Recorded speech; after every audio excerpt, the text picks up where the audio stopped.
আর হিজরতের কথা আমরা আলোচনা করব, যতবার হিজরি সনের কথা উল্লেখ করব, যতবার হিজরি সনের গণনা করব, যতবার হিজরি সনের স্মরণ আমাদের আসবে, হিজরি সনকে কেন্দ্র করে হিজরতের স্মরণ আসবে, ততবার আমরা ভেতর থেকে এক অবর্ণনীয় প্রেরণা, সাহস, স্বপ্ন আমরা দেখতে পাবো।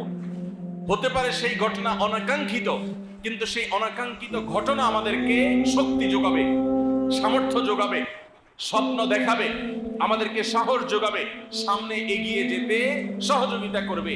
আর সেজন্যই মুসলমানদের শুধুমাত্র আনন্দে উদ্দোলিত হওয়া, মুসলমানরা শুধুমাত্র গৌরব গাথা দিয়ে তারা খুশি থাকা, এটা মুসলমানদের জীবনের প্রধান বিষয় নয়। বরং মুসলমানদের জীবনের প্রধান বিষয় হলো যে তার জীবনের সঠিক পথ চলতে যাতে তাকে অনুপ্রেরণা যোগায়, সাহস যোগায়, শক্তি যোগায়, সামর্থ্য যোগায়। এরকম বিষয়গুলো আমাদের জীবনে বেশি প্রয়োজন। এই প্রেরণার কত বেশি প্রয়োজন সেটা আমরা হিজরতের শিক্ষাগুলো নিয়ে আলোচনা করলে দিনের আলো মতো পরিষ্কার হয়ে যাবে ইনশাআল্লাহ। আসুন আমরা হিজরতের শিক্ষাগুলো নিয়ে আলোচনা করি। 1 নম্বর, মুসলমান জানে যেখানেই হক এবং সত্য থাকবে সেখানেই বাতিল উপস্থিত হবে। কোনো সন্দেহ আছে? হিজরতকে কেন্দ্র করে কেন হিজরি সনের গণনা সাহাবায়ে কেরাম শুরু করেছেন? যেন মুসলমানের জীবনের পদে পদে যখনই বাধা আসবে, সত্যের পথে চলতে গিয়ে যখনই বাধা আসবে, অবলীলায় সবাই সুদ ঘুষের কারবার করে লাল লাল হয়ে যাচ্ছে, লক্ষ লক্ষ কোটি কোটি টাকার মালিক হয়ে যাচ্ছে, ঘুষের কারবার করে নানা রকম অপরাধে জড়িয়ে তারা সমাজপতি হয়ে যাচ্ছে।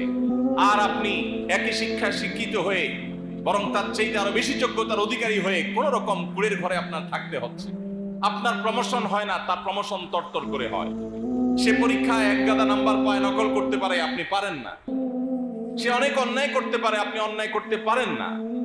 এই যে বাধাগুলো আসবে, এই বাধাগুলো যখন আসবে তখন হিজরত আমাদেরকে প্রেরণা যোগাবে, আমাদের পিঠে হাত দিয়ে আমাদেরকে সাহস দিবে, বলবে যে সামনে চলো, অন্যায়ের সামনে কোনো আপোষ করবে না, কোনো মাথা নত করবে না, কোনো ছাড় দিবে না। আদর্শ, ঈমান, তাওহীদের ক্ষেত্রে চুল পরিমাণ, বিন্দু পরিমাণ ছাড় দেয়া চলবে না। তুমি সামনে চলো। মনে রাখবে, তোমার নবীর জীবনে এরকম বাধা এসেছে, তিনি আপোষ করেননি, তিনি সামনে চলেছেন। এরপরে তার জীবনে জয় এসেছে না পরাজয় এসেছে? হিজরতের ঘটনা বেদনার থাকলেও এই বেদনার ইতিহাস থেকেই পরবর্তীতে আনন্দের, হাসির ইতিহাসের জন্ম হয়েছে। যে ইসলামের গলা চিপে ধরতে চেয়েছিল মক্কার মুশরিকরা, মক্কা থেকেই যেন বের না হয় সেই চেষ্টা করেছে তারা। মক্কাতেই যে ইসলামকে তারা দাফন করতে চেয়েছিল, সেই ইসলাম শুধু মক্কাতেই প্রস্ফুটিত হয় নাই। আজকে পৃথিবীর এমন কোন কাঁচা পাকা ঘর নেই, পৃথিবীর এমন কোন সিটি শহর নেই, পৃথিবীর এমন কোন জায়গা নেই যেখানে ইসলামের দাওয়াত, ইসলামের সৌরভ, ইসলামের গ্রাণ সেখানে পৌঁছে নেই। যে ইসলামকে গলা চিপে হত্যা করতে চেয়েছিল মক্কার মুশরিকরা মক্কাতে, সেই ইসলাম গোটা পৃথিবীতে ছড়িয়ে পড়েছে না পড়ে নাই? হিজরত দ্বিতীয় যে বিষয়টি আমাদেরকে শেখায় সেটা হলো, জীবনে কখনো ইমানদার ডিপ্রেশনে পড়ে নিরাশ হয়ে যাবে না। হিজরত আমাদেরকে সেই শিক্ষা দেয়। কিভাবে দেয়?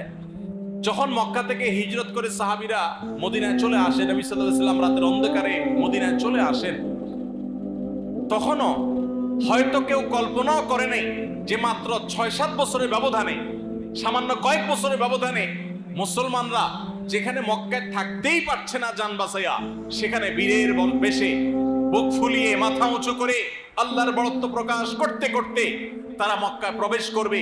গোটা মক্কা তাদের কর্তলগত হবে। যারা জুলুম করেছে তারা সবাই পদানত হবে। অস্ত্রের জোরে নয়, কোনো মানুষ হত্যা করে নয়, রক্তপাত করে নয়। একরকম নবী করিম সাল্লাল্লাহু আলাইহি ওয়াসাল্লামের যে বিশাল বড় বহর নিয়ে মদিনা থেকে মক্কার পথে রওনা দিয়েছেন, এই বহরের কাছেই মক্কার সমস্ত মানুষ নতি স্বীকার করেছে।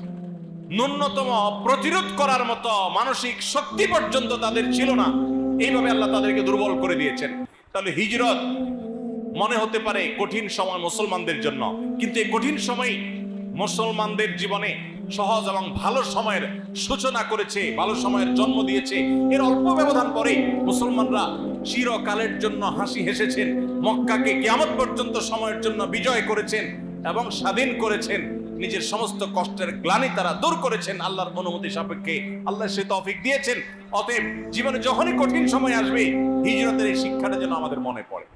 স্মরণ থাকবে তো ইনশাআল্লাহ।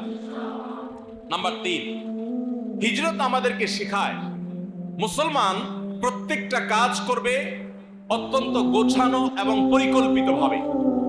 আমাদের প্রিয় নবী সাল্লাল্লাহু আলাইহি ওয়াসাল্লামের হিজরত নিয়ে অনেক গবেষণা হয়, এখনো অনেক গবেষণা, অনেক স্টাডি হয়, অনেক রিসার্চ হয় যে প্রিয় নবী সাল্লাল্লাহু আলাইহি ওয়াসাল্লাম কিভাবে হিজরত করেছেন। তার হিজরতে এরকম সুনিপুণ পরিকল্পনা ছিল, এত চমৎকার প্ল্যান মাফিক হিজরত করেছেন তিনি যে সেটা রীতিমতো এখনো গবেষণার খোরাক। আপনি মুসলমান ব্যবসা বাণিজ্য করতে নামছেন, 2 দিন উল্টাপাল্টা ব্যবসা বাণিজ্য করে বাকি ঝুঁকি দিয়ে ব্যবসা বাণিজ্য শেখা ছাড়া ব্যবসা করতে গিয়ে ধরা খেয়ে এরপরে বলতেছেন আমি আল্লাহর নাম নিয়ে ব্যবসা শুরু করছি, 2 নাম্বারই করি নাই, তারপরও আল্লাহ আমারে বরকত দেয় না, আমার ব্যবসা শেষ হয়ে গেছে। আপনি সুন্দর করে পরিকল্পনা করেন নাই, দোষ দিচ্ছেন কার? আল্লাহ। আছে না নাই আমাদের জীবনে এরকম? ভাইরা আমার, হিজরত আমাদেরকে শিখায় মুসলমান তার জীবনের প্রত্যেকটা কাজকে তার আল্লাহর দেওয়া বিবেক বুদ্ধি খরচ করে সর্বোচ্চ সুন্দরভাবে পরিকল্পনা করে খুবই সুন্দরভাবে সাজিয়ে গুছিয়ে তারপর কাজ করবে। এই শিক্ষা ইসলাম দিয়েছে। এবং প্রত্যেকটা মানুষের মধ্যে প্রোডাক্টিভিটি আছে, অ্যাডভান্টেজ আছে, সৃষ্টিশীলতা আছে, বিশেষ যোগ্যতা আছে, কাজে লাগাতে হবে। অনেকে কাজে লাগাতে না পারে শুধু দোষারোপ করেন।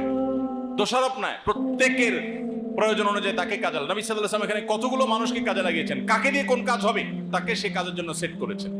তাহলে তিনি আমাদেরকে পরিকল্পনার শিক্ষা দিয়েছেন হিজরতের মাধ্যমে। নাম্বার 4, হিজরতের মাধ্যমে নবী সাল্লাল্লাহু আলাইহি ওয়াসাল্লাম শিক্ষা দিয়েছেন শুধু পরিকল্পনা করেই আমি সবকিছু করে ফেলবো, মুসলমানের এই বিশ্বাস থাকবে না। মুসলমান পরিকল্পনা ঠিকই করবে, কিন্তু বিশ্বাস থাকবে যে হবে সেটা যেটা আল্লাহ ফয়সালা করেছেন। এজন্য নিজের পরিকল্পনা শতভাগ পারফেক্ট হওয়া সত্ত্বেও মুসলমান দিন শেষে পরিকল্পনা শেষে বলবেন ওয়া উফাউযিদু আমরি ইলাল্লাহ ইন্নাল্লাহা বাসীরুম বিল ইবাদ। আমি আমার চেষ্টা অনুযায়ী প্ল্যান প্রোগ্রাম করেছি আর পুরো বিষয়টাকে আমার রবের কাছে ন্যস্ত করে দিয়েছি। আল্লাহ দেখছেন সবকিছু, অতএব আল্লাহ যা করেন সেটাই হবে, আমার প্ল্যানেই যে হবে তা নয়, প্ল্যান আমার করা সর্বোচ্চ ভালোভাবে আমি করেছি। এরপর সে ভরসা করবে, তাওয়াক্কুল করবে কার উপরে? আল্লাহর উপরে। কিরকম ভরসা? যে তার জীবনে সবচেয়ে বড় বিপদ যদি আসে, পায়ের নিচ থেকে মাটি সরতে সরতে সরতে সরতে যদি একেবারে শূন্য হয়ে যায়, তার যদি পিঠ দেয়ালে ঠেকেও যায়, তারপরও সে বলবে লা তাহজান ইন্নাল্লাহা মা'ানা। তাহলে বোঝা গেল ইমানদারের জীবনে সবচেয়ে কঠিন সময়ও বা সবচেয়ে ভালো পরিকল্পনা করার পরও তাকে তাওয়াক্কুল করতে হবে। কি করতে হবে ভাই? কারণ আল্লাহ কোরআনে বলেছেন ইন্নাল্লাহা ইউহিব্বুল মুতাওয়াক্কিলিন। আল্লাহ তাআলা কাকে ভালোবাসেন? তাওয়াক্কুলকারীদেরকে ভালোবাসেন। ভাইরা আমার, তাহলে আমরা হিজরত থেকে 4র্থ শিক্ষা পেলাম তাওয়াক্কুলের শিক্ষা, আল্লাহর উপরে ভরসার শিক্ষা, নির্ভরতার শিক্ষা। তাহলে হিজরতের ঘটনা আমাদের জীবনের পদে পদে দরকার, তার শিক্ষাগুলো আমাদের জীবনে দরকার আছে না নাই? সর্বশেষ এবং 5 নম্বর শিক্ষা হলো আত্মত্যাগ। হিজরত আমাদের কি শিক্ষা দিয়েছে ভাই? আত্মত্যাগ শিক্ষা দিয়েছে। কিভাবে স্যাক্রিফাইস করতে হয়। আপনি হিজরতের আদ্যপান্ত যদি অ্যানালাইসিস করেন, স্টাডি করেন, আপনি দেখবেন ত্যাগ ছাড়া কিছু নেই। প্রিয় নবী সাল্লাল্লাহু আলাইহি ওয়াসাল্লাম ত্যাগ করছেন, আবু বকর রাদিয়াল্লাহু আনহু ত্যাগ করেছেন, সাহাবায়ে কেরাম যারা হিজরত করেছেন একজন একজন করে সবাই কি করেছেন? ত্যাগ করেছেন। অতএব কোন মুসলমান আল্লাহর প্রিয় পাত্র হতে হলে, জান্নাতি হতে হলে তার ত্যাগ ছাড়া আল্লাহর প্রিয় পাত্র হওয়ার, জান্নাতি হওয়ার কোনো সুযোগ। এখন আপনি প্রশ্ন করতে পারেন ভাই, নবী করিম সাল্লাল্লাহু আলাইহি ওয়াসাল্লাম নিজের মাতৃভূমি ত্যাগ করে মদিনায় এসেছেন, সাহাবায়ে কেরাম যারা হিজরত করেছেন সবাই মাতৃভূমি ত্যাগ করে মদিনায় এসেছেন, তাদের জীবনের ত্যাগ করেছেন, বাট আমরা কিভাবে ত্যাগ করব? এই প্রশ্নের উত্তর নবী সাল্লাল্লাহু আলাইহি ওয়াসাল্লামের ভাষায় আমি দিতে চাই। বুখারী মুসলিম এক যুগে বর্ণনা করেছে, নবী করিম সাল্লাল্লাহু আলাইহি ওয়াসাল্লাম বলেছেন ওয়াল মুহাজিরু মান হাজারা মা নাহাল্লাহু আনহু। আল্লাহর কাছে মুহাজির ওই ব্যক্তি, শুধুমাত্র মাতৃভূমি ত্যাগ করলেই মানুষ হিজরতকারী হয় না, তারা তো হিজরতকারী আছেনই, এর পাশাপাশি আল্লাহ যা নিষেধ করেছেন সে নিষিদ্ধ বস্তুকে যে ব্যক্তি ত্যাগ করে আল্লাহর খাতিরে, মাতৃভূমি ত্যাগ করতে যেরকম মানুষের কষ্ট লাগে, দুঃখ লাগে, মন চায় না, তারপরে তাকে ত্যাগ করতে হয়, ঠিক একইভাবে কোনো হারাম, কোনো অন্যায়, কোনো অপরাধ, কোনো খারাপ কাজ এটা ত্যাগ করতে মানুষ চায় না, কিন্তু আল্লাহর জন্য যদি সে ত্যাগ করে, সে যদি স্যাক্রিফাইস করে, সে যদি ছেড়ে দেয়, এই ব্যক্তি আল্লাহর খাতায় মুহাজির হবে ইনশাআল্লাহ। তাহলে আমাদের মুহাজির হওয়ার সুযোগ হারাম কাজ বর্জন করার মধ্য দিয়ে। সবাইকে মুহাজিরের মর্যাদা চাইতো ইনশাআল্লাহ। আল্লাহ তাআলা আমাদের সবাইকে মুহাজিরদের মতো মর্যাদা অর্জন করার তৌফিক দান করুন। আল্লাহর জন্য সমস্ত হারামকে ছেড়ে দেওয়ার, বাদ দেওয়ার, সমস্ত হারামকে ত্যাগ করার ঈমানের শক্তি আরশে আজিমের মালিক আমাকে আপনাকে আমাদের সবাইকে যেন দান করেন।